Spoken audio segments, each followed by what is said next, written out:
Returning to our top story, one of the people responsible for the 2002 Bali terror attack will be released from jail early. The bomb maker responsible for the blast getting released after 10 years of a 20-year sentence. Sandra Thompson lost her son Clint in the bombings, and she joins me live now. Thanks very much for your time on a very difficult day, I know, and I understand this sentence really has hit you hard, and you know, a lot of the things you've been working on to try to be more at peace have just come flooding back with a thing that's outraged so many victims and families of victims as well. It was just a total shock.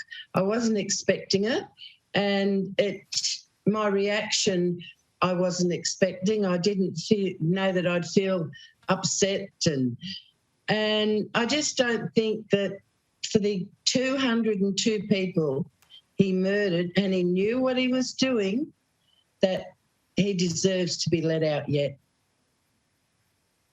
Part of the reason is given that he behaved well in prison, which must seem like a lot. That there's not talk of being apologetic, reforming, anything like that, but just behaving well, and it becomes the country's national day and suddenly he gets out early. Well, do you really think that behaving well in prison, where you have no choice, is an excuse for what he did? This is all about what he did. And he killed 202 people and he maimed 204. You ask the people that are surviving this, how do they feel? Do they feel that justice has been done? I'm not here to judge the man, but he's already been judged and now they've overruled. I'm not sure if you've caught what the Australian government's had to say. Anthony Albanese said he'd certainly have his thoughts with all those Australian families affected by this, and it would come as a blow. But there's an indication there's only so much we can do. This is a legal system in another country. What would you like to hear from the Australian government?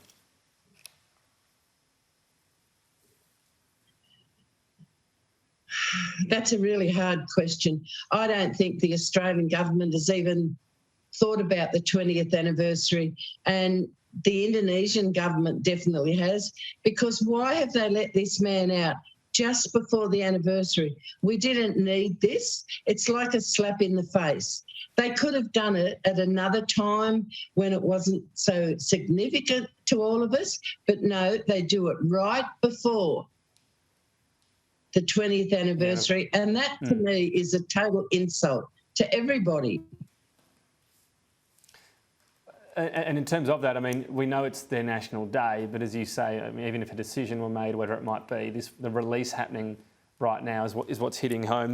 The other thing I know you've expressed frustration at before is the attempt to build this peace park. Is there a sense that the Indonesian government just hasn't taken this seriously enough?